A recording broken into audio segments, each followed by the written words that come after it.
This week we're talking about the problem of evil, God, and then some background arguments for the existence of God, arguments against the existence of God. A little bit about Plantinga, because he had some funny things to say. Or not funny things to say, some like interesting points about the problem of evil. But really, really generally, this problem of evil, it came up, or one of the first like discussions of the problem of evil came up with Epicurus, a Greek philosopher, and he kind of went along the lines of saying, well, if there's a God that's really good, a God that knows a bunch of stuff, and a God that is everywhere, why is there evil? Like, simple as that. That's how like the questioning started. And then after that, people like Aquinas, um, they started to come up with answers, basically. So the introduction. So yeah, it was just Epicurus. He came around and he's like, can God be all knowing, all good, and everywhere, with there still being evil in the world? And evil can kind of be categorized in two ways. There's the evil like we typically think about, like a dude being a dick, kicking a dog, being mean to someone, bullying, murder, all that type of stuff. And then there's what we call natural evil. So evil that's not caused by a person or an agent. Earthquakes, tsunamis, fires, things like cancer, things that just like are beyond our control. And I think the trickiest one to answer is the second one, the natural evil. We can get away with moral evils through, and we'll talk about it a little bit in a second, through like agency and free will. It's like, okay, well, there's human evil because of free will, but it's hard to explain natural evils in terms of free will and stuff like that. But then came, once this problem was presented, a lot of people wanted to still believe in God and came to his defense. One of them, the most famous arguments, is this cosmological argument. And basically, there's a lot of versions. There's a lot of like, yeah, a lot of versions of it. But really, like generally, it's basically the idea that the universe had to have begun at one point. Everything that has begun must have been caused by something, or something needs to have created it in a way.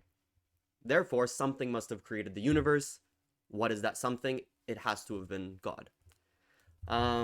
Aquinas was one of the first people to like formalize it, and then William Craig is maybe like someone you might be familiar with. He comes along with a slightly more elaborated version called the Kalam argument.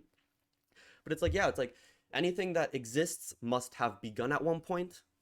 The universe exists, obviously, so it must have begun at one point. Something needs to have created something, and that thing must be God, basically. Like something needs to have created the universe, that thing is God. That's the cosmological argument.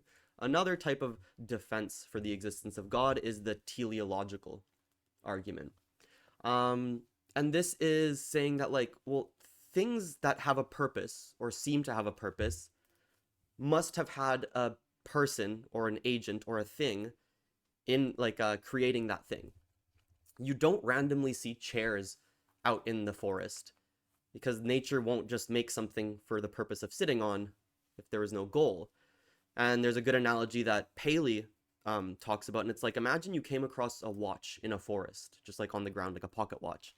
What are the odds that trees fell, rocks smashed into each other, somehow metal was created, somehow these little gears were created, an animal kicked a rock, a stick, and then everything just somehow formed itself into like a watch? That doesn't make much sense. It's not reasonable to assume that like out of sheer randomness a watch would arise. What's more reasonable to assume is that a person created this watch for the purpose or the goal, the teleology of reading the time. A human made the watch. So this is kind of the thought that goes behind human anatomy, or things like the eyeball. It's like the eyeball, there's a purpose to it to see. What are the odds it just randomly was able to see? Unlikely. This is another defense for there being a creator or a God. Adjacent to that, we have, or not adjacent to that, but a different type of argument is this ontological argument. This one is a little bit fuzzy. I don't know if I fully understand it. But Descartes comes up with it, and then like other people expand on it. But It's basically the idea that, okay, God is something that which nothing greater can be conceived of. So like the greatest thing you can conceive of is God, and it must be the case that conceiving of something in the mind is not as great as conceiving of something or something being real. So therefore God must be real. Maybe you guys can like expand on it or explain it to me in better terms, but I don't fully understand the ontological argument still. Um, yeah, after like years of hearing all its versions and like all of its things, I still don't totally. I can't wrap my head around it. Maybe I'm just not clever enough to. But ontological argument, another big support for God. Tons of people subscribe to it. And then finally, I think this is the most common one, or not the most common one, but like the most contemporary one. And it's the moral argument. It's like without there being a god or some sort of like objective figure, objective agent, all customs, all morals, all ethics, they seem very relative. So like, you know, community A might believe that murder is right sometimes, community B might say murder is never right. You know, who's right in that situation? There must be some sort of like arbiter, some sort of judge, a god to say this is right, that is wrong. Otherwise, all morals are relative, right? Like what is right and wrong is just culturally dependent. If that's the case, you know, then it just feels like there's no actual concrete sense of right and wrong. This one's really tricky for me to you know, be it like to take a side on. So now, those were all like general problems of evil, like why evil exists. But the logical problem of evil is something a little more precise or exact. So it's saying that it's logically possible, or logically impossible for God and evil to both exist.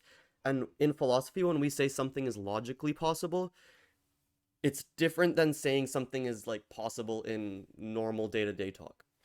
In philosophy, all like when we say logical, it just means there's no contradiction. So for example, if we're talking like pure philosophy, I can say it's logically possible that I become an astronaut, win a Nobel Prize, and, you know, get into the NBA. There's no contradictions going on in that. But like realistically, that's not possible. Like if we're talking like commonsensically, like that's not gonna happen. That's probably not gonna happen. It's logically possible that like I throw a glass bottle and it doesn't shatter. There's no contradictions there. Like it's possible, it's just very unlikely. So this logical problem of evil is saying even if it's unlikely that God exists, there's no logical contradiction in believing it. So God can, if you formalize it, God can be all powerful, all good, all knowing. This creature, or this being, this agent, would eliminate all evil. That's kind of like a tricky claim. And then if he would, he could. Evil exists, therefore God does not exist. So arguments can be made for and against this, but this is like the logical problem of evil. So it's just saying it's logically impossible for God to exist. But Plantinga, the guy we're talking about, or like the paper that we went over, that he says no, it's logically coherent and possible for there to exist a God, but he has to invoke some funny claims or like some funny assumptions to make it logically possible. So this is the one I would say, like, this is another type of evil. This is not the one that Plantinga is attacking. Plantinga attacks the logical problem of evil. The evidential problem of evil, this is the one most people talk about. This is the one like that strikes most people. An example of this, or like who's it? Rowe, I think. Rowe. Yeah, Rowe gives an example of this. Like, it's not so much that there exists evil in the world, it's about like how much evil there exists or how much suffering there is. I understand, he says, I understand that there might be like some amount of evil. Maybe it's necessary for there to be like a little bit of evil, a little bit of hardship in life to make it as good as possible, to make the world as good as it can be. But that's not what concerns him. What concerns him is like just the sheer amount of suffering, the sheer amount of pointless suffering. And he kind of has this example of a fawn in a forest. It's like, imagine there's a fawn or like a baby deer and it gets struck by lightning.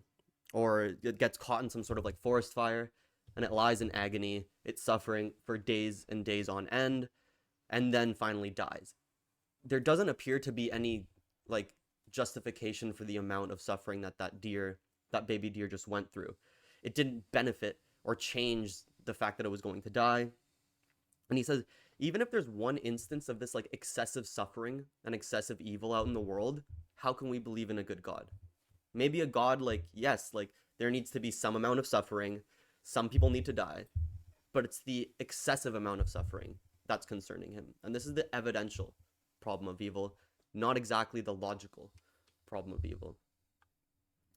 Alvin, Plantinga, remember, like at the beginning we were talking about the two types of evil, the moral evil, so like me being a dick to someone else, and then natural evils, you know, the fawn in a forest, or like earthquakes, tsunamis.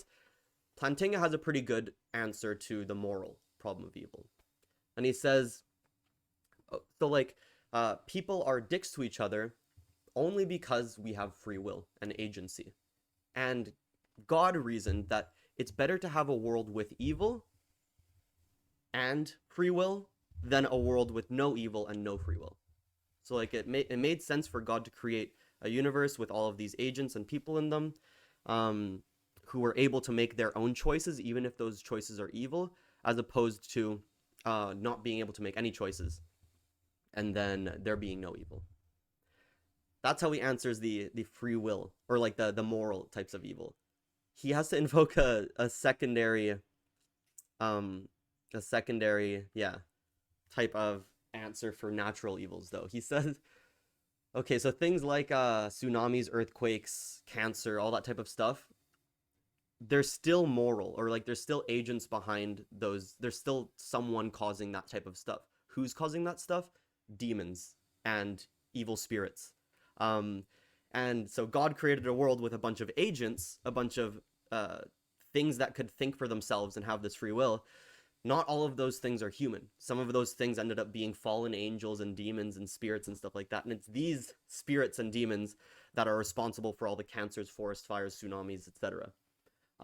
In this way, he can preserve the problem of evil and say, well, look, even if it's unlikely that there's these evil spirits going around and giving babies cancer, it's still logically possible that that is the case, and therefore it's good to go. We can there can still logically exist a perfectly good God.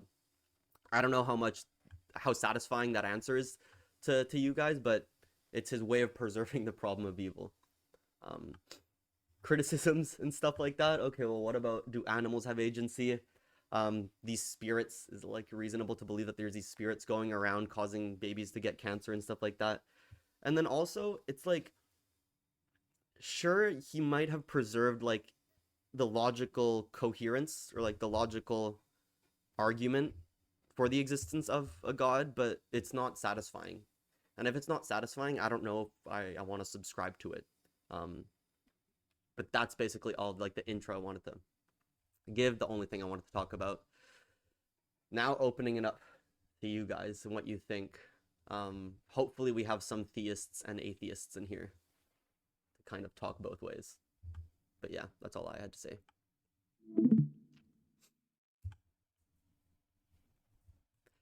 So any atheists? I just feel like Ewan would really like to participate. I wish he was here. Yeah. But yeah, he's got a really interesting perspective on moral realism without God, which I think is a particularly unique perspective in this case. Usually, you have the moral realists that are the theists, and then you have some type of subjectivism on the other side. I mean, I'm very atheist, so yeah. But yeah, I don't know if anyone else wants to go. As I've not read the book, I don't know what I can offer at the moment. I think we should address the Dawkins Boeing 747 argument as well. Can you tell us Dawkins' point? Dawkins Boeing 747 argument. And what is that? What is that argument? Refresh me. Okay, so I have the book out so that I can talk about it with justice. It's is in a short phrase. It's however statistically improbable the entity you seek to explain by invoking a designer, the designer itself has got to be at least as improbable. Regarding how did the existence of life come to? Like a probabilistic So assumption. so basically, if life was so unlikely that you're to start by itself, that you invoke a creator, then the creator itself must be at least as statistically improbable. So you're only kicking the problem further down. I don't know if. No, sorry, I don't want to change the subject so abruptly. Let's dig into what Giancarlo just said. Well, what if there happened to be a lot of alien life that like begun in different instances? Would that then increase the probability of there being a god that must have created us, according to Dawkins? You mean at the same time? No, just like at different times. Like if we're saying like how unlikely it is for life to have begun, we only have one data point, right? Life on Earth. If life somehow is like pretty common and begins in all other places, wouldn't it kind of be more probable for there to be gods that just like emerge and create lives? So as long as you can explain it through natural processes, like evolution, there's no need. I mean, the existence of life does not require to introduce a creator. And if you think, come again? No, how do you explain evolution? Evolution explains life. How do you explain evolution? There's a slow increase in complexity. So a process which allows complexity to slowly increase step by step. For instance, the beginning of an eye to have some photoreceptive cells, and eventually this complexity adds up because it's advantageous towards survival. So eventually you end up with an actual eye. That's a system that seems to have been set up. I mean, at least to me. I even if everything started as a single dot, if it starts moving and evolving, or from my understanding, that would imply that it was set up. It started at some point, that process of movement, evolution. So you'd be referencing the fine-tuning argument. I'm not sure. I'm actually not familiar with what the formal names for the arguments are, but I mean, for example, to me, it's really hard to reconcile the idea of everything came from nothing and systems like, for example, DNA. It's the same in absolutely every single living thing. It's exactly the same substance, exactly the same mechanism. I mean, it's very hard for me to believe that that came from mere chance. It seems. Who would you sustain that? Like such a complex mechanism that I agree that it moves very slowly with slight improvements, and it's even not perfect, but it's super complex. How did that came? So you only need an initial jump. As long as you start, as long as you get to the point where you have something that can replicate, then you got your evolution machine running. This thing will start getting more complex to be able to reproduce more efficiently. If I can, so you only need to get to that starting point, and then evolution proceeds. If I can add something, I think something that might help is maybe a change of perspective. If things, I think there's something to be said about the human mind and about its capability to grasp something that occurs over time periods that exceeds their own lifespan. So things seem, take for example, what we can build in 100 years. In my entire lifespan, if I spend my whole time building a house or whatever, it would be difficult for me to grasp how that might be multiplied over the course of 1,000,000 years, let's say.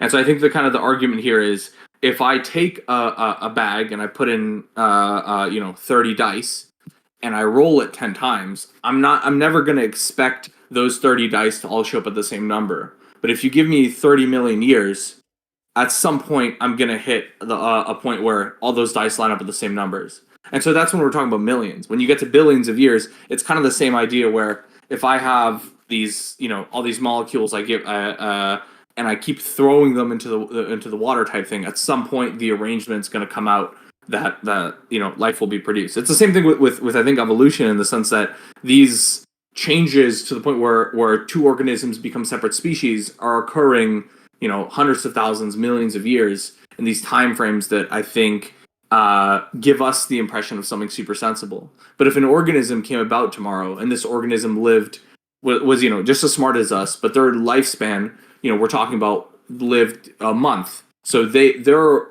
habitats would look probably like wood shacks to us, what you can build reasonably in like a week. And the moment you show them the Colosseum, a spaceship, a 3,000 feet building, they're going to look at it and say, oh, look how super sensible this is. Look, it must be something incredible here. And I think that's kind of the point where I think some of it comes from that lack of perspective. Oh yeah, I mean, I think I get it. I maybe I didn't get my idea through correctly, and maybe it's the same answer. But I mean, DNA was the same in the protozoaries and in things that existed 300 million years ago. DNA is exactly the same substance. So how do you explain that? Or is it the same process that, I don't know, like dirt started to accumulate, and it's accumulated in 100 billion different ways, and one of them produced DNA, and that DNA started to grow? Or how would the answer be to that? I'm not sure. Like, I feel like the answer I would give you is probably the same. It's just this, I guess it'd be kind of the idea. It's like if I had a block of steel, I could shape that steel a million ways. And if you gave me, if we sort of had somebody reshaping that steel for 1,000,000 years, at some point they would get into the shape of a hammer, let's say. And I think that's kind of the idea with, again, I'm not a biologist, so I could be completely speaking out of my ass here. But my understanding is that with DNA, it's just over the course of however many billions of years, it changes, it shifts, it evolves due to atmosphere and due to its environment, and then it becomes these sort of complex organisms that we look at today. So in a way, like, don't look at a deer and say, how is it that something so complex could come to be? In theory, go into the back of your room, open up a vacuum, a pocket universe, wait 12 billion years, and then see something come to be. It's kind of the idea, like, the entire backbone of that deer, of its code, is however many millions or billions of years old. It's not this complex organism that came into being yesterday. Yeah, I get that, but my point, let me try to say it in a different way. Let me think of it. If I leave a rock in the ground, from our perspective, a human perspective, and I wait my entire life, the rock will still be a rock, and it will be at exactly the same point where I left it, unless something or someone else moves it. So it needs to get moved by something, someone. If not, it will just stay there. So even if 2 eternities went through, if no one ever moved anything, then there would be nothing. Everything would be still. Are you? So I Well, even nothing ever moved. Sorry, you can go. I'll just say one thing really. Even in the case where you over your lifespan, if you leave a rock somewhere, there's a good chance that it rains. There's a wind. The rain erodes the rock, and it moves. It'll change. Something moved. Yeah, but it wasn't moved by like it doesn't necessarily have to move by an intelligent being, is what I'm trying to get at. You know, if we get hit by a meteor or whatnot, that rock's gonna move. You know, it's gonna get punted out into the universe, and it won't have. No, I mean, under our somebody who's not, I'm not necessarily atheist, but like somebody who would be atheist wouldn't look at that and say it was an intelligent being that moved it. That was, you know, it's a space rock that came and screwed us over. But anyway, sorry. Go ahead, Chris. Yeah, no, I totally get what you're saying. That sounds really close to like the cosmological argument, or that line of reasoning. It's like something began, the beginning of life, it happened, right? Molecules arranged themselves to be like a little helix DNA, and then it had the property of replication, and that's how we get all of our species. But it's like that first jump, the first move, that rock being kicked, or the jump from molecules to self-replicating organisms. That's the one that like is a little bit confusing to people. If there's no, like, it seems like this jump, someone has to have done something for that to begin. And I don't think the right way to look at it is through the beginning of life. I think the beginning of the universe is a lot more of an effective way of like putting that argument forward, because the universe has laws that allow for the beginning of life, but the creation of those laws, the framework, like the bedrock of like something, of a space giving the opportunity for life to develop, that's like, how did that come to be? How did the existence of a universe come to be? And that's a more God-oriented argument. And I'm undecided. Like, does everything need to have begun?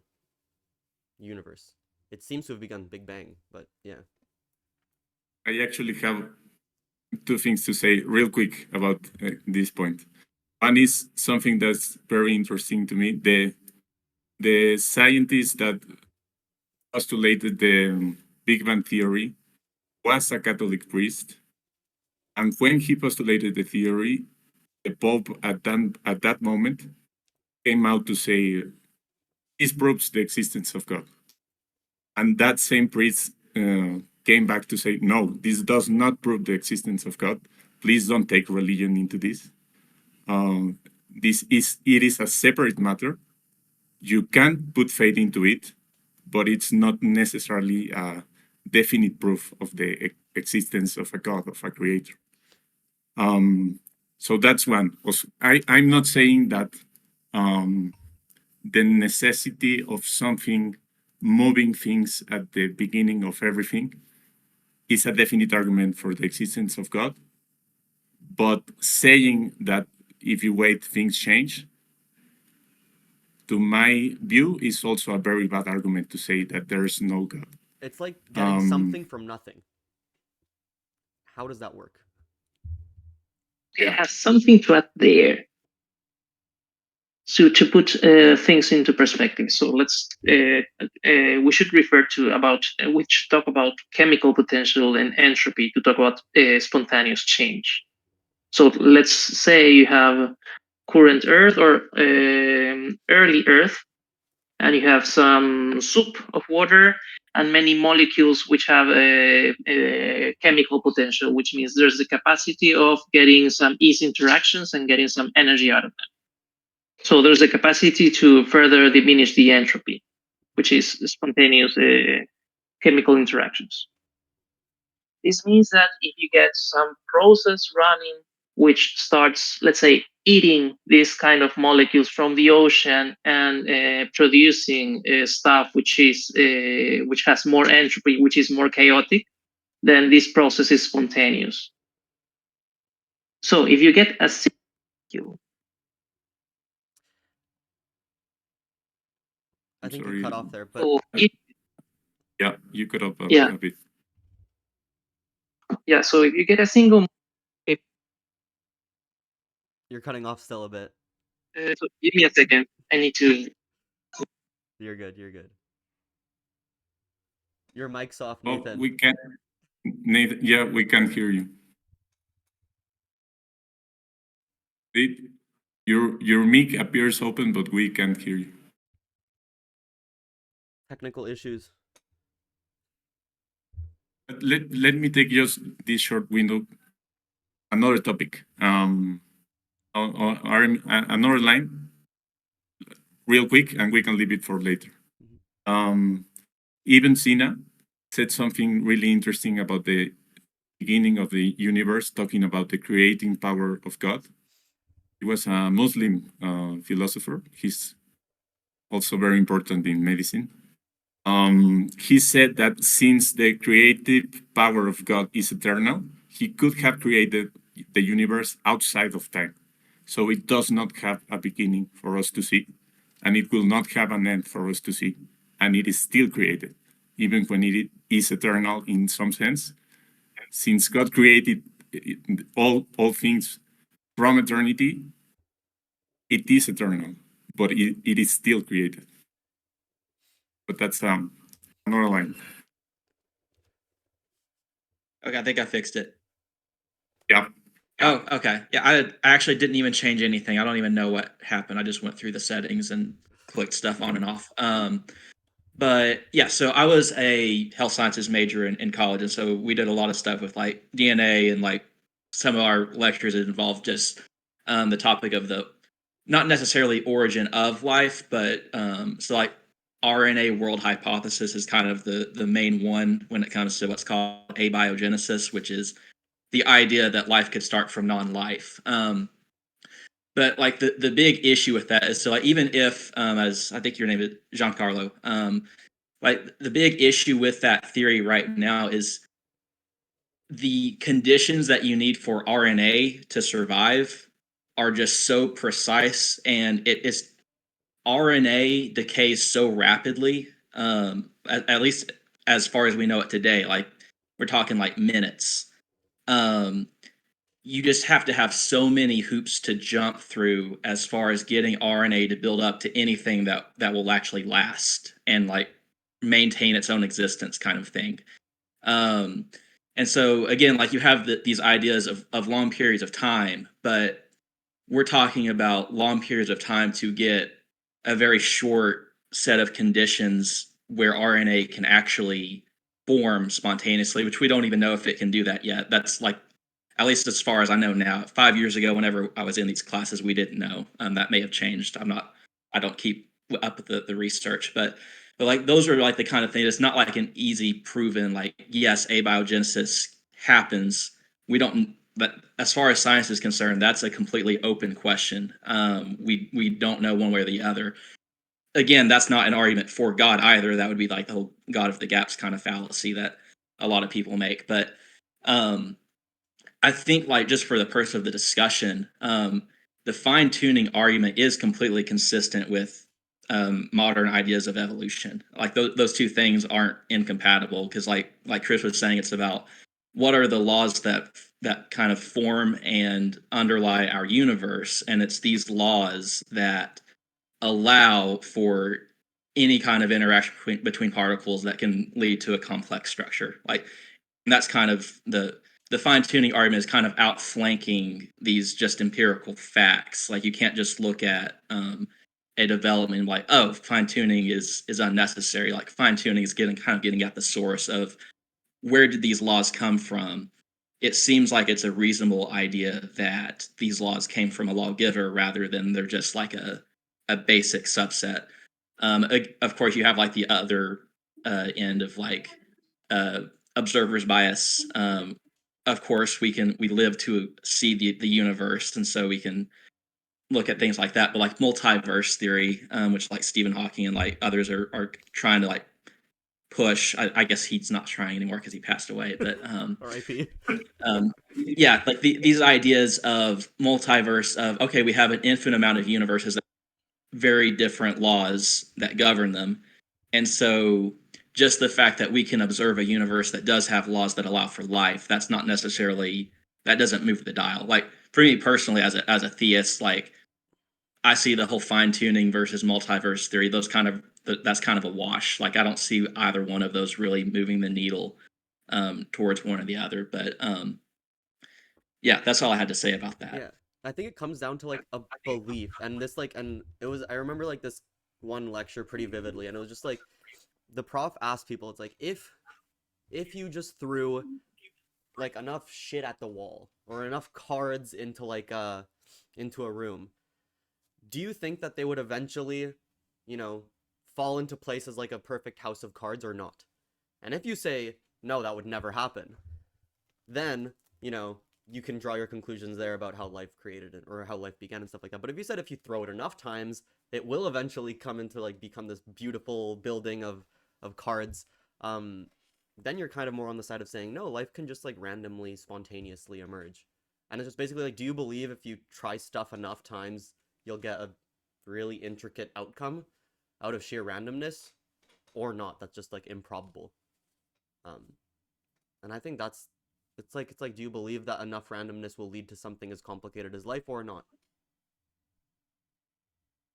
I That think it will. a quick comment on that too. I had a statistics professor that hated the. I don't know if you are familiar with the monkey theorem. That The if you typewriter? put Yeah. infinite monkeys in infinite typewriters, they will eventually write the whole Shakespeare. Well, my teacher hated that theorem because I don't really remember the full explanation. I can get back to you with the full argument, but he says that you could have infinite monkeys in infinite typewriters writing towards eternity, and they would never write anything coherent, precisely because of the loss of statistics and of probability. You could leave it for eternity, infinite trials, and it would never came out as something coherent, because there's no such thing as a true. That this is the heart of his argument, of what he said. There's no such thing as a true random in existence in the universe. You only have natural randoms, Apparent random. which are I don't know. Like true chaos is not real. It does not exist in statistics and in the observable universe. You have when something appears to be chaotic, it always ordains itself in some statistically observable way. Usually, I don't know if you're familiar with the bell curve. Like if you throw a coin, it will more or less fall in Within the curve, yeah. In this shape. And as you grow the number of attempts, it will more and more resemble this shape, which is to say that it's more or less equally likely that you get one side as the other. And in no case, in no observable case of reality, will you have a coin that always lands on one side. That would be true chaos. You could have a scenario in which a coin always lands on one side if true chaos was real.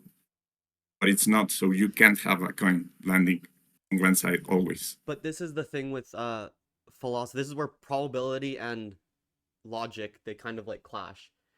It's not illogical or logically impossible for that coin to always land on tails. It's just very unlikely and probably won't happen. It's like unlikely enough for us to say in layman's talk that it's never going to happen. But it doesn't violate the laws of logic for the coin to always land heads. And I think that's the crux of like the logical argument for God. It's that it's not logically incompatible. It's just very improbable. Yeah, and I'm like, again, I'm not 100% sure how the full argument goes. And actually, I'm seeing that Lavinda says she's a statistician, so maybe you can explain a little further. But that's what my teacher used to say. Without talking about God or anything, he was just against the monkey theorem as a statistician. Yeah, I mean, I don't have much to say, but I do think there's the whole thing about when you do a trial, like for example, this is really basic, but like if you were flipping a coin and you got heads or tails. If you flipped it, like the more trials that you did, the more it would tend towards the actual probability of what it's supposed to be. So, for example, if you're going for heads, eventually you'd get to like 50% heads, which is what you'd expect, right? But I think I do really like the cards against the wall analogy, because I do think if you threw it however many times it took, you would get there eventually. And I think the universe is probably a similar kind of mechanism, right? There were millions, billions of trials, and then something just happened, and the perfect combination kind of took place for life to develop. And that's what I think in my head it probably was. But then I don't really know. It's sort of an impossible question, isn't it? Because it's like, well, especially when people say things like the universe is expanding, I'm like, but what is it expanding into? That's such a weird concept. Like, I don't know. It's a very difficult question, but I don't know. I kind of think with more of a sciencey kind of head, really. I think I used to believe in God and be religious and stuff. Like, I grew up kind of as a Christian, but as I've got older, I'm kind of less of a believer, and I think, nah. So, yeah. Anyway, sorry, I'm just rambling on. No, I get that. Yeah, and Not to like, not to go like shift ahead. the topic completely, but I did have a thought on like your actual presentation, Chris. So when it like the natural evil question, and like you kind of went over Plantinga's kind of supernaturalist idea, and I was just thinking, like, as you were talking about that, it just like seems like with the growing issue of climate change and the very real contribution of human agency in that whole discussion, it seems like that also there doesn't seem to be as tight a delineation anymore between the moral set of evil and the natural set of evil, given just that interchange. And that was just a thought that I wanted to throw out there. Yeah, like if we're confining ourselves to just like the earth, evils within the earth, then you could say that a lot of what we think are natural evils could actually just be agent driven, just very indirectly and over like in a very complicated and convoluted way. Like tsunamis, maybe in part because people are driving a bunch of cars and polluting the earth, so on and so on and so on. Tsunamis and earthquakes and stuff happen. But things like meteors, like imagine like there was an asteroid that hit the earth. It's like completely agental. Is that a word? Unagent driven, or apparently unagent driven. And then Plantinga says, okay, well maybe there's like a demon that made that, or some sort of a spirit. And if there are spirits, then it's logically possible that evil can still exist and there be a good god. I was not satisfied. Or maybe all the asteroids, it's caused by the manhole cover that we launched into space with that nuclear launch, and it just butterflied effect did the whole asteroid belt or whatever. I'm just joking. Yeah. Maybe. Good points, but I want to go back to the question of can there be, because I think this is the central issue for proving or making a case for God or not. It's like, can there be something from nothing? Because when we were talking about like, you can have like a primordial soup and then it seems like life comes from nothing, but really I feel like that's an improper way of talking. If you have a primordial soup already, or just like a bunch of molecules in some water, something is coming from something. Life is coming from the primordial soup. So we need to like wind the clock back to the beginning of the universe. How can there be a beginning or a something if before that there was nothing? Can there be something from nothing? And if your answer to that is yes, how does that work?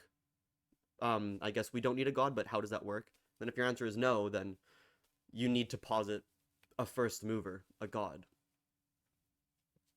So I think there's two examples that I think address this quite well.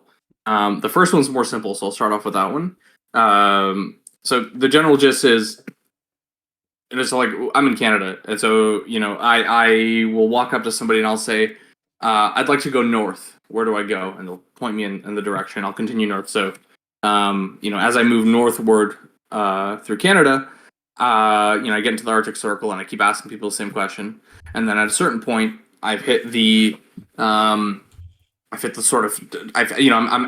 the northernmost point in the planet, and then I'll ask somebody the question, where do I go now? Where's more north than this? And they're like, well, no, you're at the most northern point. At a certain point, that question stops to make sense, because north is like, to move north or southward is conditional on the point that you are in between the two extremes. And so I think when we're talking about it may very well be the case that the universe is somewhat of a similar case, where there is something that could be looked at as a beginning, but it's just more so to the point that whilst we're in between point A and point B throughout the lifetime of the universe, it makes sense to ask the question, let's go further into the past or into the future, but at a certain point, that question stops to make sense. That's one answer. The other part is, there's a book called Flatland, which I've read little piece of, but the general gist is that has something to do with like two-dimensional. It's like the two-dimensional shapes living out their lives or whatnot. Yeah, I'm familiar. And so so like if I in this two-dimensional world, they only move to the left and to the right. There's sort of like two planes of movement. Pac-Man. And so at a certain point, one of the two-dimensional objects might have a thought that has a similar sense to what we might say when we say jump. But that thought has no sense in this world, and it would be impossible for this two-dimensional object to communicate it to the other squares or circles that they're living with. And I think for us, it's very easy to say, well, you know how we have two axes of movement? Just, jump, move up a third. Mm-hmm. And the same thing with, like, if some four-dimensional being came up with us and looked at you and said, well, what do you mean you guys have only three? Just move up, just quabble, where quabble is moving through the fourth dimension. And so the point here is to say, I think there is something to be said about how our very existence is defined within the concepts of finite, of something coming into being and leaving, because that is what our perspective is. That's how we understand permanence. And I urge you to actually give us a name of something which you have direct first-hand experience, which lacks that permanence. And I don't think there really is any example there, and I think that's why it's such a strong point. And I think there's two things that you derive from this. One is that when we're talking about things about, something coming from nothing and these sort of really heavy metaphysical, I like to call them, like, it's sort of like the wonder at the world, this feeling that you have when you wonder, and you have the sense of wonder at what it means to be to be in existence. I think when you as you push the boundaries of that discussion, you sort of hit this limit where you begin to try to conceptualize things like a two-dimensional square who would try to conceptualize the word jump and then try to communicate that to your friend. And when you look at it from that context, the discussion, the discussion seems nonsensical, and that's kind of where I come at it. The other component is that there may very well be something like that. It may not be that conversation is nonsensical, but it really just sits outside the bounds of something that our minds could really come to understand. But I think either of those two are really the only options that you have. And if you consider that to be the case, then the discussion of can something come from nothing, or is there something before the beginning of the universe? Questions like these, they're not conversations worthwhile having. Two quick points I want to make. I feel like if we're using like the two-dimensional analogy, we're speaking in terms of existence versus meta-existence. So like in their little two-dimensional world, or in our three-dimensional world, we can understand a limited amount of things, but it's not representative of the macro meta-existence of all of the possible dimensions that there are. Just like in the two-dimensional world, it becomes nonsensical to talk about three dimensions, but it doesn't mean that three dimensions don't exist. Same way for us as with four dimensions. And then the other thing is that this is a discussion about cognitive capacities to grasp meta existence versus the real state of affairs. So we might not have the cognitive capacities to discuss these extra dimensions or something before nothing, but just because we don't have the cognitive capacities to discuss something doesn't absolve its true or false value, if that kind of makes sense. And I think it just means it leaves the question open-ended still. But I think if it is the point that we can't discuss these things within our cognitive values, then it's not a question you can answer or you ever will be able to answer. Or even if that answer came and was presented before you, it's not an answer you'll ever grasp. So what's the point of then having that discussion if we're just, if I'm just constantly throwing myself at the wall? What's the point of answering a question that we might not understand? Because in the past there have been questions that we have originally thought were unanswerable, but, fast forward the clock and turns out they were answerable. So, like, things that we believe that were beyond our cognitive capacities, like why the sun rises, why there's stars in the sky, like things that 1,000, 2,000 years ago people thought, no way are we going to answer that type of stuff. Turns out we did. And I think there's still a chance, a hope for us to be able to one day, in some shape or form, have the cognitive capacities, whether it be just through us or some sort of new genius that's born, to be able to prove these things. And I think it's kind of like lazy to be like, oh, we can't answer those questions, let's not talk about them. I think we need to continuously push that envelope. I want to make the distinction between it's not how do I put this? The question that we're talking about here, and if we're talking about it in the perspective of third and second dimension, if the analogy is that the situation we're in, me posing you the question, what is before the universal, is it possible for something to come from nothing, is analogous to the two-dimensional being saying, what does it mean to jump? And I think the point is that so long as those two-dimensional beings remain in a two-dimensional space, that will not be an answer that will not be a question they'll ever be able to answer, period. It's not a matter of, because what you're referring to is a sort of like the God of the gaps, or the give us some more technology, give us 1 million years, shove some neural link in someone's brain, and some point we'll come to the answer to the question. But I don't think that's not how I see I don't see that as being analogous to this. Like the even the sun question, I'll say two things. One is I don't think I think even if it is analogous to the sun question, I'm some dude in the Ice Age era pondering about this massive ball of fire that's in the sky.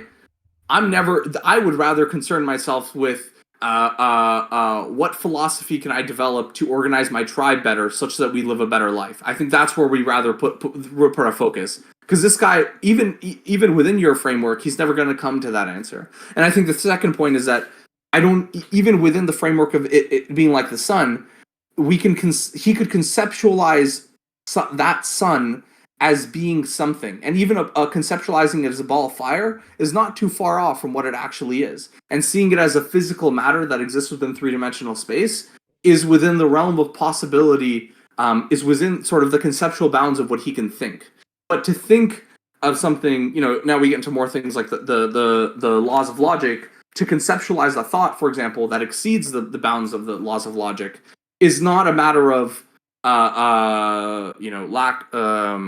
Cognitive capacity. So like the sort of incompetence or limited capacity. It's a fundamental boundary to what it means to think, at least as we understand it currently. So I think with that two-dimensional example you give, that it would not be able to understand what jump is. I think that's not totally true, because it has if it has understandings of mathematics, for example, which some people say are foundational to the universe. If it has understandings of mathematics, it can conceptualize it through saying, okay, well, we're going to jump 90 degrees to the current 2 dimensions we have. Can we do it? No. Maybe can I get like a personal experience of that? No, but I can write it down and formulate it. And that's how like string theories and stuff like that are discussed, because we're doing mathematics at like dimensions that are just beyond us, but they're still being discussed and talked about. And yeah, I think like if you ask a 2-dimensional being, what does it mean to jump? It's not going to say, oh, I totally don't understand what that means. It's going to say, I can't conceive of it because of my limited cognitive capacities, but it can still be indirectly discussed through mathematics or through logic. I think that is the case when we're talking about something within the realm of science. But if we're talking about something in the realm of theism or metaphysics, it doesn't stand to be the same. So the example I would use, I'd say if we consider the logical symbol, the little squiggly line for the symbol of negation, what that symbol is every instance in which we practically use it, to say when someone presents to you a two options, chocolate or a raspberry, and you say, I want the chocolate, not the raspberry, saying, I want A, not B. And these sort of practical understandings form our understanding of what that symbol is.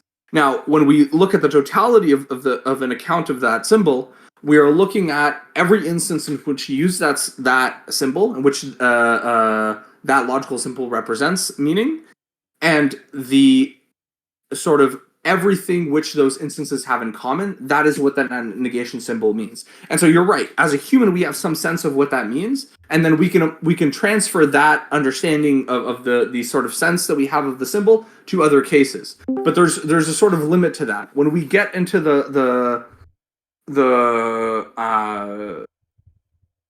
when we get into the realm of the sort of metaphysics and we start making these abstractions, we're pushing the limits of what that symbol can actually represent, because the fundamental understanding of that symbol, our fundamental understanding of movement, jump, all these things, is seated within those experiences. And so the moment you unseat it and push it off, throw it off a cliff and try to sort of jump into the deep end, so to speak, you're getting into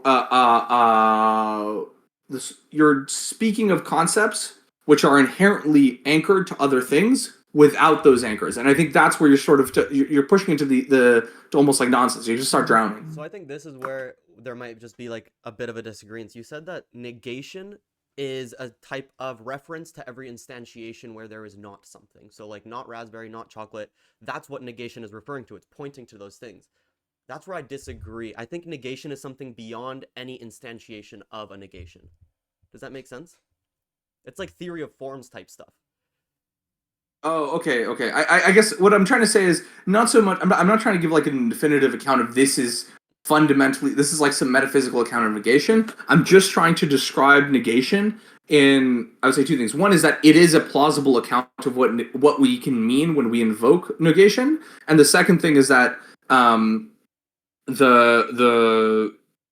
it can describe a mechanism, the mechanism for the way we use negation. Those are the two things. I don't want to like definitively say this is any other account of negation has to be wrong. It's just this is how I'm just trying to make the point that understanding of negation is still seated in the experiences we have. If that makes sense. Yep. Yeah.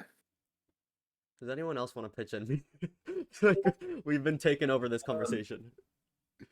Yeah, my only thought is, do we have good reason to think that the question of the origin of the universe is like a 2D reality trying to talk about a 3D reality or not? And I'm not sure that's the case. Like, we work with what we have, and we know what reality is, even if we can't like give particular descriptions of realities that don't look like our own. We know what reality is itself, and so I don't think that we have a good enough reason to think that is a question beyond what we can try to look at and examine. That's my only thought. I definitely don't have as much reading on some of these things as y'all do, but that's my 2 cents. Well, let me pose you a question. So I'll give you two examples, and you can kind of pick whichever analogy you wanna flow with. So the first one would be, imagine in your head two rocks or two walls, stones, whatever, two stones. One of them is infinitely large, and the other one is just incredibly large. Now, I would posit like you can't tell me, you wouldn't be able to tangibly tell me what the difference is between these two things, other than the sort of logical component of it, to say, which is to say, like, well, one's infinite and one's not. And the second one is, Suppose that you have two superheroes. One of them is infinitely powerful, and then the other one is just incredibly powerful. And sort of like, how would you tell which one is more powerful? You know, if you pit these two superheroes against each other, and they, you know, fought on for how long? Like, how would you tell that either one? How would you tell if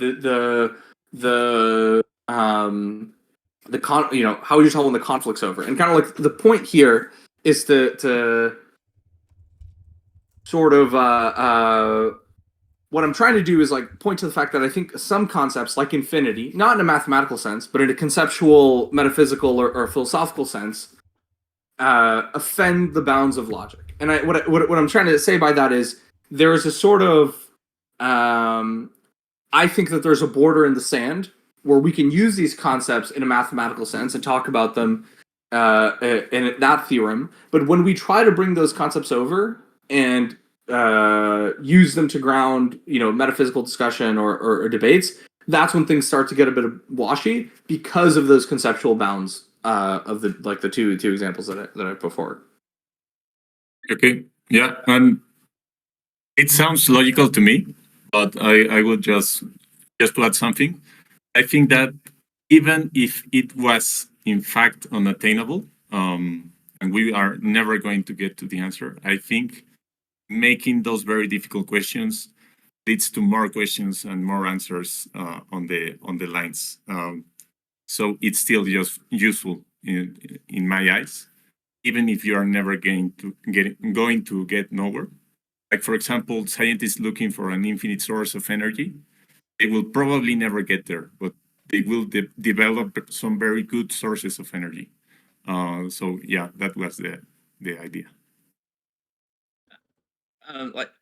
Just on this question specifically, I'm just saying, like, to put the question in the simplest form that I can think of, it's basically saying, is there a reality behind the Big Bang, the Big Bang, or not, of some kind?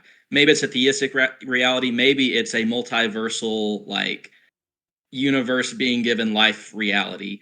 But those are certainly things that we can think of, and those are questions that we can explore. Now, the question of no reality whatsoever behind the Big Bang, maybe that would be a question more that you're obviously saying we can't be in a position to answer. I'm like, well, yeah, I can't conceive of what no reality behind something would be, but that doesn't necessarily mean I have to go the theistic route or the atheistic route either. It's just saying, like, maybe there's a reality behind this, and I can explore that question.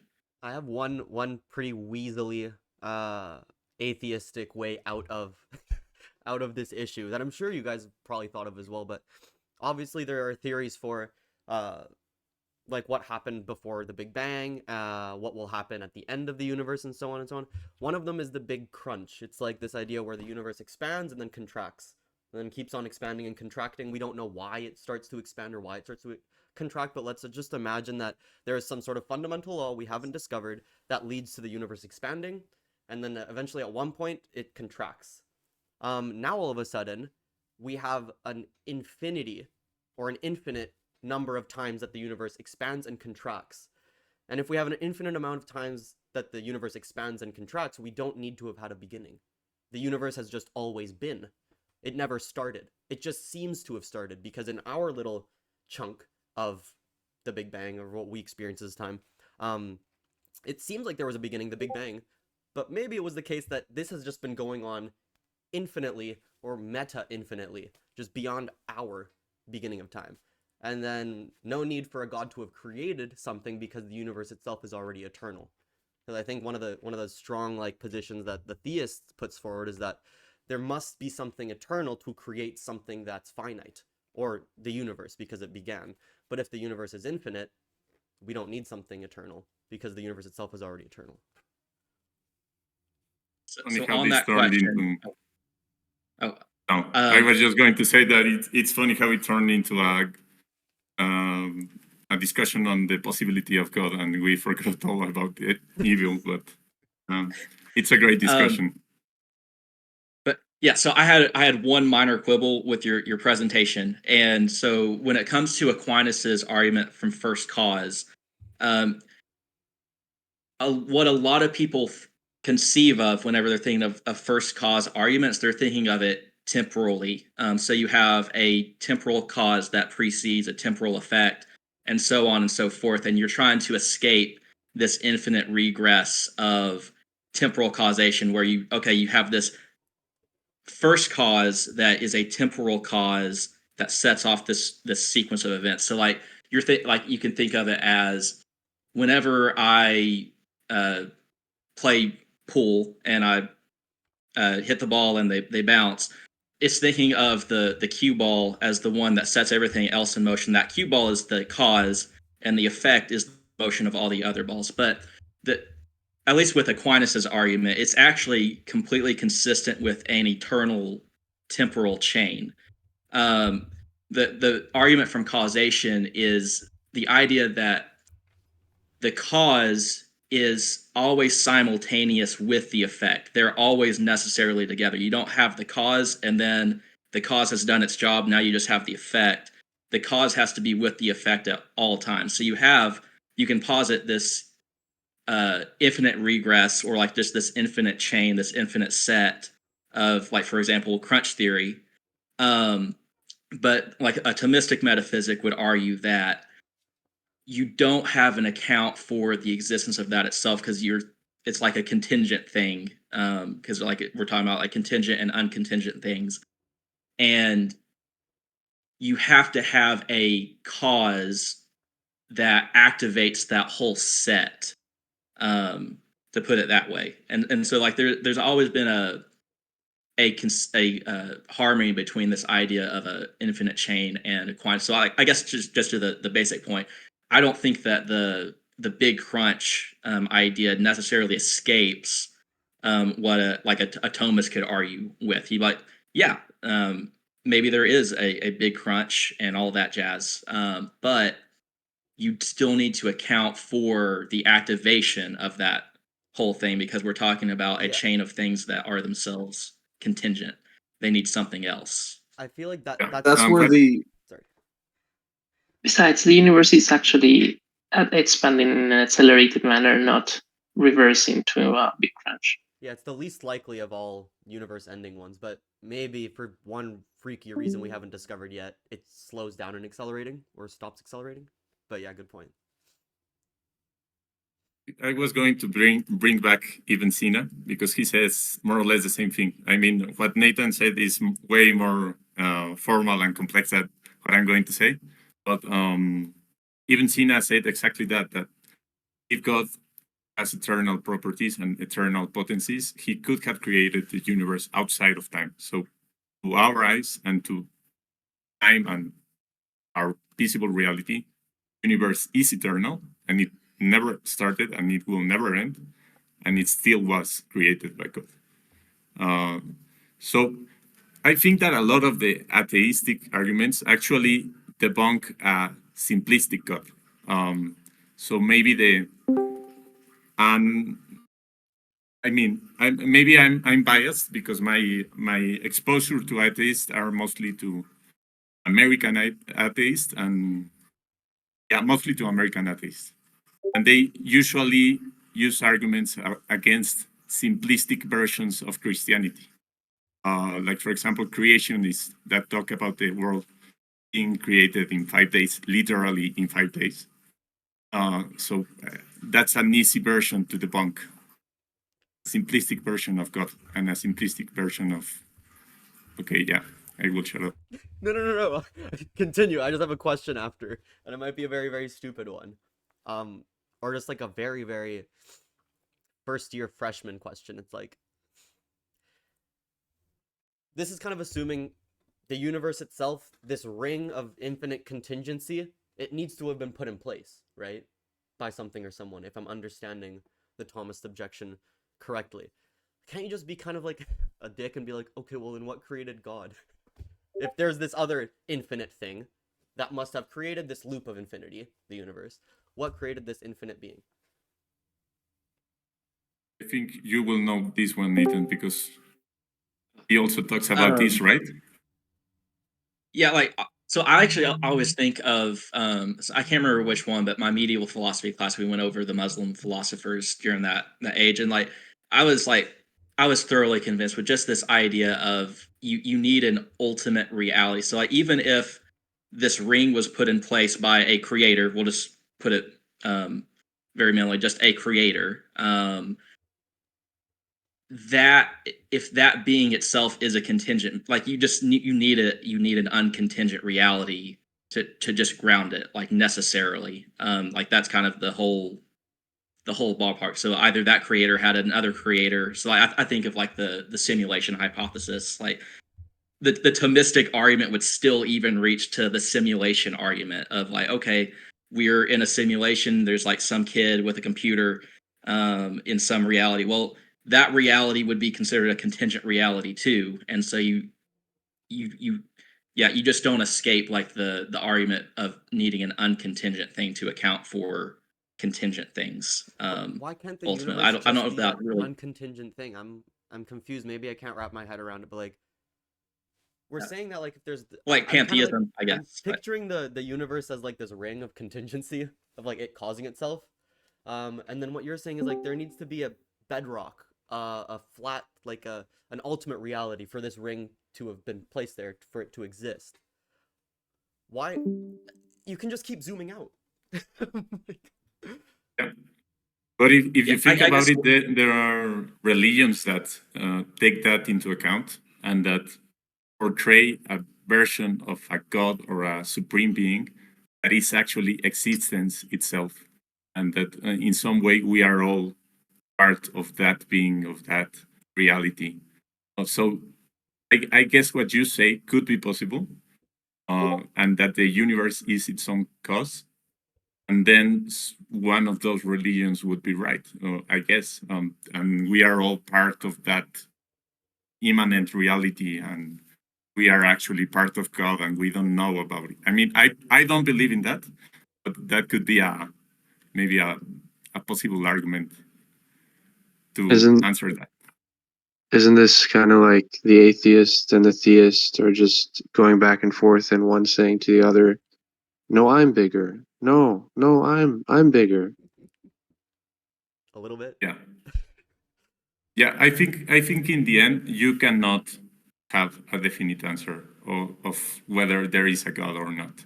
Um, I was telling Chris that I was actually surprised to find that there are so many hardcore atheist philosophers, because in my view, um, it would make a lot more sense to just be agnostic or something like that, but to definitely deny the possibility of the existence of a supreme being. I mean, for me, it's a bit too much. I have a few questions. So right now we're discussing the Aristotelic God. So no particular details about the God. Or is he in the image of humans? Does he have a will? Can he talk? What is this God? When I talk about God, I'm very like just like the only quality that God needs to have is that he has like the quality of being a creator. If there is a God, I don't attach omnibenevolence, omniscience, all those types of perfect or anthropomorphic or speaking. I don't attach any of that to how I understand God, at least. So anything that caused the Big Bang, you would call by definition God.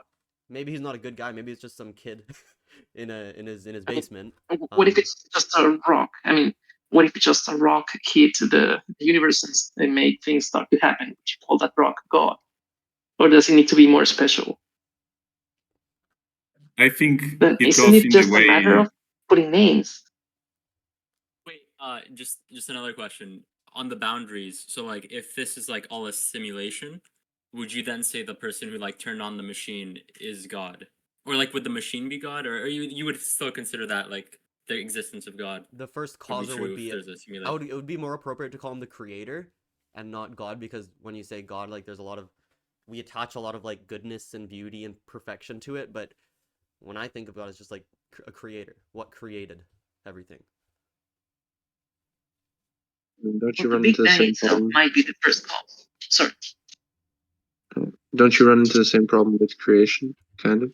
I mean, I feel that Nathan already isn't kind of really a word you answered can the use. question. Just to put like what I was saying a different way, and this is kind of going back to your question, Chris. Just to put it another way, so if you have this infinite loop or chain of contingent things, all you really have is an infinite chain of potentiality. You don't get actuality out of that. If each one of those things is relying on something else within that chain for its actuality, then you don't get it activated. Because like some people like to use the like you have a line of people that all have muskets and like each one's going to fire after the next. If that's how the world is, if that like if it's a contingent reality, if that's and that's a good analogy for it, then all you have is an infinite line of people waiting for somebody to fire.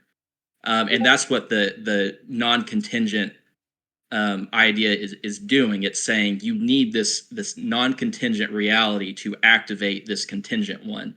And so that non-contingent reality, whatever it is what I would call God. So like the kid that started the computer is a contingent reality because if that kid is out of the picture, so to speak, his reality is still perfectly fine. It would still be a contingent reality in that chain. And so you have to keep you just kind of kick the can down the road of this infinite regress of contingent things, but you can't. You just need an uncontingent thing to activate the whole system, even if it is infinite and endless and eternal or what have Maybe I'm you. not articulating myself like properly, but there being an why can't the fact that there is an uncontingent thing that needs to set off this infinite chain of contingent things, why can't that just be one of the apparent contingent things that exist right now? Because it itself that would make it a contingent thing by definition, because so it would be needing its reality from something else. Why wouldn't that uncontingent thing? Why must it? Like, can there be? I can't find the words. I guess by definition, Why they can't be united? That's the question. Why they can't be the same thing? That's a question. It's like It's I'm just sorry. Yeah. It's like if there's a god who's like a non-contingent, like first causer, it seems like something had to cause him, right? Like, does God come out of thin air? Is I guess the question we're asking. If God is like a first mover, kind of thing. Like, if that's kind of that's kind of what it's a stupid, like, silly freshman level question. It's like, what created God? And I just can't. I don't know. I can't understand that.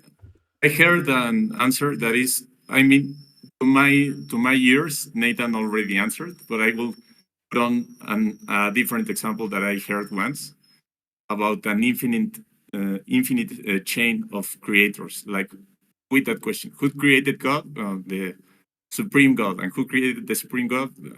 The next level of God, and you end up with an infinite chain of creators. We are not capable of conceiving like the end of the of an infinite chain, but at the end of that infinite chain is the incontingent being. Like let me give you a very silly mathematical example. If you sum up 1/3 plus 1/3 plus 1/3, you get 1. If you express 1/3 as 0.33333 to the infinite, you end up with 0.99999 to the infinite. But in the end, that's 1. So even when I'm not a mathematician would butcher me because I'm probably making 200 mistakes. But even when you are summing things that in themselves you cannot even grasp, you could forever be writing freeze at the left of the zero, at the right of the zero, and you would never end up writing the necessary freeze to end up to add that figure up 3 times and end up with 1. But you still do. So it's more or less a similar idea. It's an infinite chain. You cannot see the end, but at the end of that chain is the ultimate being, the uncontingent being. Maybe I just don't understand the proof of like geometric series, because I like it's like basic like Zeno's paradox, like cut it half and half and half and half, and you still will have Yeah, I understand that. it's actually an attempt from a mathematician to answer Zeno's paradox. You cannot comprehend it, but you can actually do it. You can sum up infinite parts and end up with an integer. Even when you cannot even comprehend it, you can actually perform the calculation. Maybe I'll just never understand how that calculation is done. Calculus does beat Zeno's paradox.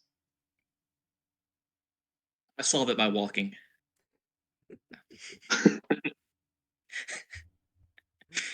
No, like it's an infinite summation, but in the end, you can simplify it a bit The finite and end up with an integer. Yeah. Yeah. Like you cannot grasp it. Our minds cannot grasp infinity, but you can simplify it and end up with a concrete answer that is actually true. Like in the case of 0.333 plus 0.333 plus 0.333, and end up with 1. There's an alternative explanation to talking about infinite regressions if we try to grasp the definition of time. The best thing we have for the definition of time is the arrow of time, the changes in entropy, so things that are processes that have a single direction. So if there's no change whatsoever, there's no possible definition of time from physics. If the universe is not doing anything, there is not any possible definition of time. I mean, a clock is an oscillation in some molecules. If there's nothing oscillating, there's no way of measuring time. I just have this weird counter intuition that like tells me like there's nothing wrong with there being infinity. It does not need to be finite. It's like 1 plus or half I'm plus not with infinity too. half plus a quarter plus an eighth, and so on and so on. It doesn't need to be 1. And a mathematician would just like be. It ends up being 1. I don't understand that proof. It just doesn't. It makes me so frustrated. 1 plus a quarter plus an eighth, so on, is equal to 2. Yeah. Oh. Yeah. The same principle.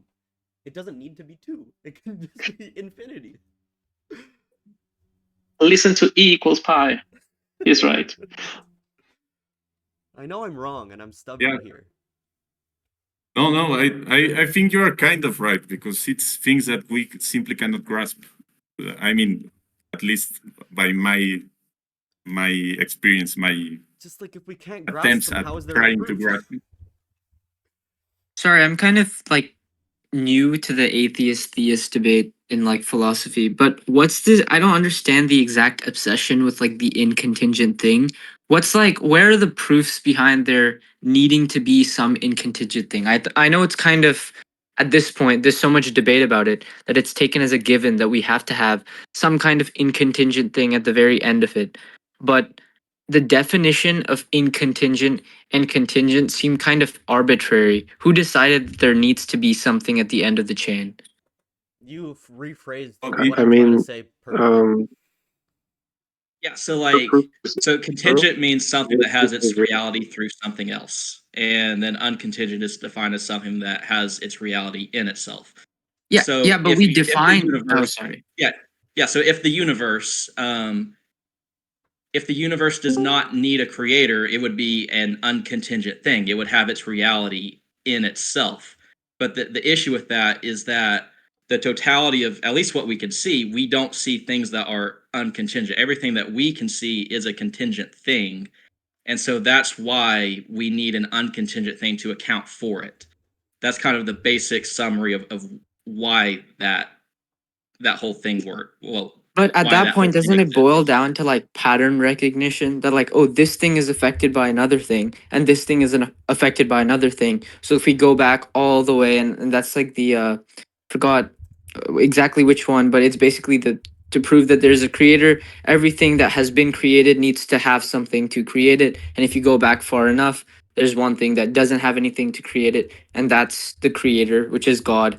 But again, I also understood kind of what like the argument was trying to be made, that why doesn't God have a creator? Because to me, it's just like we defined contingency and incontingency to have the debate. It's not like they're laws of nature or anything. That's something must have something to account for. It's just something that we hold as true because everything in nature so far has followed the principle. But who says that there needs to be an incontingent thing? If we're going to go off of laws of nature, then there are no incontingent things. So how can the definition come from nature? Okay, but what could your answer be then? That everything just is? I have an alternative. I mean, I'm roughly understanding the uncontingent thing as like, so the contingent thing would just be pairs, kind of, and contingency in the sense that like there's like a relationship between any two things, and the uncontingent would just be it doesn't have any connection to any of those contingent things, right? I don't know if that's right. You can just sort of shit on my argument It subsequently from doesn't that have standpoint. it doesn't have its reality. It doesn't. Okay. Its existence doesn't depend upon these other things. Does that answer kind of what you're asking? Or Yeah, exactly. Yeah. So I think we're sort of thinking along the same lines, but in any case, fine then.